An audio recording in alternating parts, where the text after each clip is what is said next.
everybody. Good morning. It's graduation day for Enchanted April. Day 30. My goodness. It doesn't seem like we've been at it for that long, but evidently we have. Thank you all. So many of you have been so faithful and valiant and showed up every day.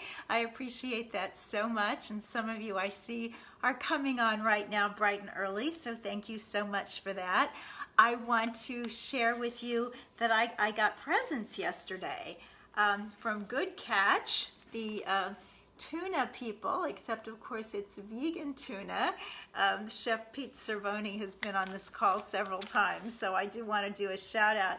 This is their Mediterranean style chunk albacore texture. This is fish-free tuna oil and herbs. And this is fish-free tuna naked in water. Well, back when I used to eat tuna long years ago, that was the kind I ate. And now that I'm staying away from oil, that's probably going to be my favorite one. But I will try all of them. So thanks to Good Catch and Chef Pete Cervoni. They also sent me some of these cool little things to hang up and stick on envelopes. Seafood without sacrifice. Save the fishes. You know, lots of people don't relate to fishes because they look different from us. They have very different lives. They have a very different environment. And yet the magical awakening is that, as Mahavira, the Jain saint, said, to every creature, his own life is very dear. I think that's my favorite quotation of all times. So if you're interested in fishes, I recommend Mary Finelli's wonderful group, fishfeel.org, and also a terrific book from ethologist, that's an animal behaviorist, Jonathan Balcom. It's called What a Fish Knows. It's so interesting, all these forms of life. I've been watching more videos now that people know how much I got out of the one video about animals reclaiming the earth. They've been sending me other ones. Turtles, just all these creatures. And it reminded me of a story that I heard from my boss way back, woohoo, in the early 1970s. I was working in the library of the Theosophical Society in America, and the bosses were a lovely couple who were then about the age that I am now. And I remember the woman, Helen, telling me that when she had worked in a dentist's office in Minneapolis long years ago, it was pre-air conditioning and the windows were open, and a fly got in that was just annoying her no end, and she was running around with the fly swatter trying to get this fly. And one of the patients in the waiting room said, if you have a glass or a cup of some sort, I can take care of the fly for you. So she gave him a cup, and he did what a lot of us do with bugs and flying and crawling things. You put the piece of paper behind and the cup on top, and you take the creature outside, and liberation. But when the man came back in, Helen said to him, why on earth did you do that? It's a fly. And I have never forgotten his response, and obviously she never forgot it either, because he said, nobody knows what life is.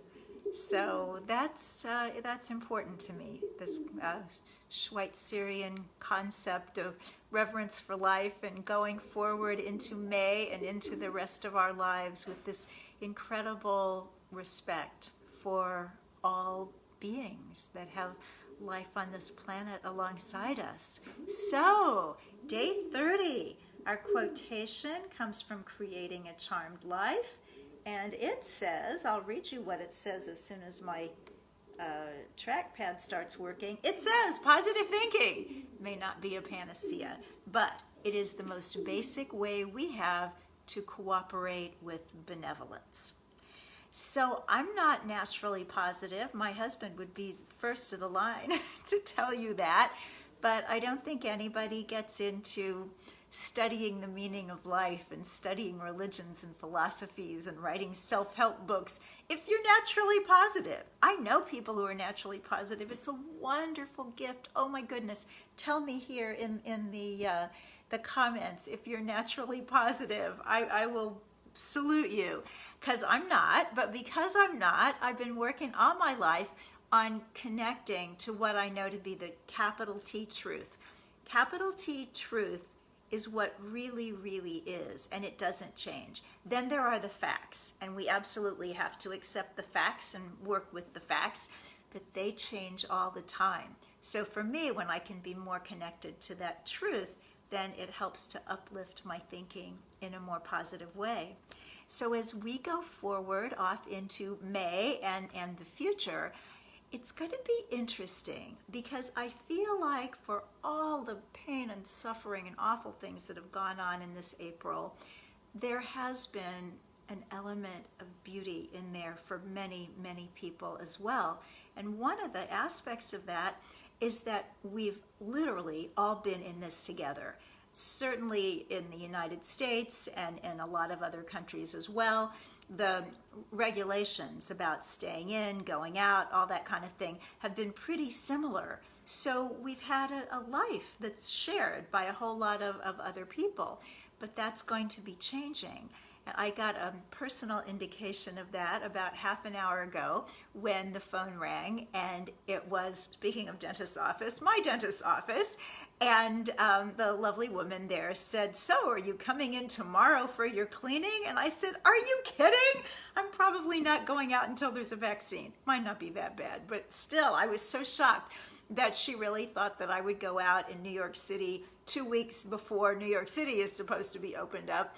But you know, doctors and dentist offices can be open. It's perfectly legal, and she had every right to remind me that 6 months ago I had made an appointment for the 1st of May. So she was very gracious in understanding why I would not be showing up tomorrow. But that was my indicator that we've had this time of everybody living very much the same way, and now we're going to start in different amounts, living differently, being different, and having to accept everybody and how they do things. That can be a little bit challenging sometimes. So what I'd like to do here on our last day is just share a couple of stories with you from some of the books that we've been taking quotations from. So the first idea, it's not really a story, it's a concept, but it's one of my signature concepts, and I don't want you to miss it. And it comes from Creating a Charmed Life. In that book, the little essay is called Play Your Free Square. So, who has played bingo? Practically everybody, right? So you know that on the bingo card, you have in the very middle something called a free square. And it is absolutely as valuable for winning the game of bingo as is B17 or O59. The only thing is, you don't have to do anything to get your free square. It's just there because you showed up at St. Anthony's Bingo Hall. So, what we have in life is a free square too. And maybe we have more than one. You know, you can get more than one bingo card, and then you have more than one free square. So your free square is what there is about you that it's like an open sesame for life to open up to you.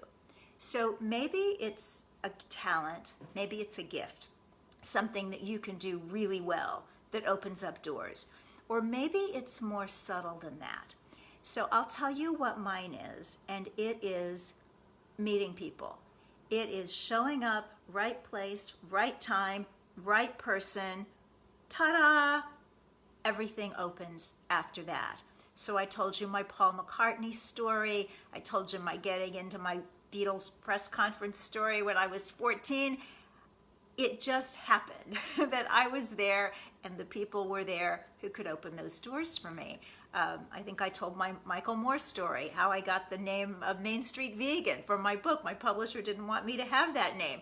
I ran into Michael Moore on the street, and he ends up making a three-way call to my editor and myself, and him, and I got the title Main Street Vegan, and now I have Main Street Vegan Academy and podcast and production company, and literally a life and a renewed career that I wouldn't have had that thing not happened.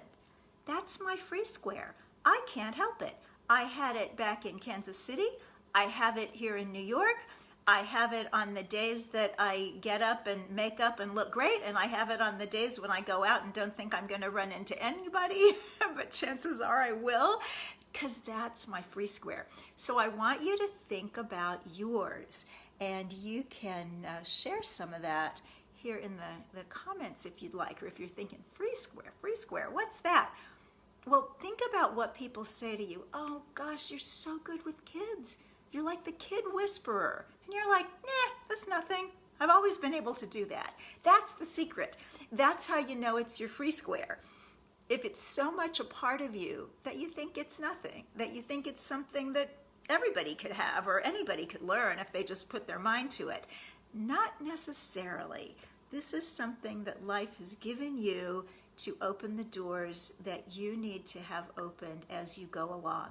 So if you can't think of your free square for yourself, ask somebody who can really see your light, and they're going to tell you what it is. And once you know that, you can expect it, you can call on it, and you use it because it is absolutely yours. It's just like if somebody gave you a golden key to a treasure chest. It's yours. You're supposed to open it. So that's what your free square is. So my gift to you, play your free square.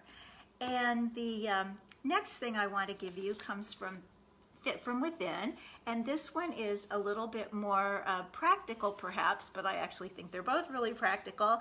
And this has to do with food, but it also has to do with life, and that is make the best choice from what's available. So let's say you know all about good food and you eat really good food and you shop at Whole Foods markets and farmers markets and you've got the food thing down. But you find yourself on an interstate driving through Pennsylvania or maybe Missouri or Kansas. These are the places I come from. And maybe you're not going to find a whole lot of great food. Maybe your choice is going to be Taco Bell, Burger King, and Arby's. But even in those kinds of situations, you make the best choice from what's available. Now, it's not going to be the best choice as if you were at home at the farmer's market, but you're going to be training your brain. I always pick the best. From what is available here, from what life is offering me today, I pick the best.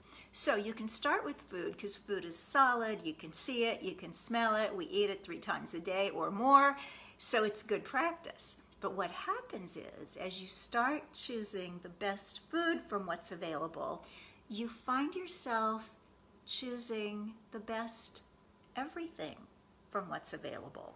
So people who have done this have written to me with all these amazing stories of what happens when they start choosing the best from what's available. So I've heard particularly from women, but I'm sure it happens for men too, but women will say, all these guys I used to date that weren't right for me, they're just not asking me out anymore, and all these really good guys have showed up.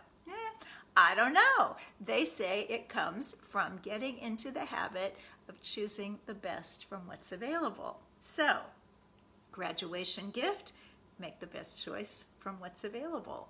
And then finally, I just want to talk a little bit about gratitude. Because for me, what lifts up my thinking more than anything else is to be reminded of all that I really truly have, and it's a lot. And I know it's a little bit old. I mean, people have been telling us to make gratitude lists since Oprah 20 years ago, and yet it's like anything else. It's a wonderful idea, but it only works if you actually do it. So maybe people here in the comments could share, just tell me what you're grateful for. What's the first thing that comes to mind? it's such an uplift to do this every day.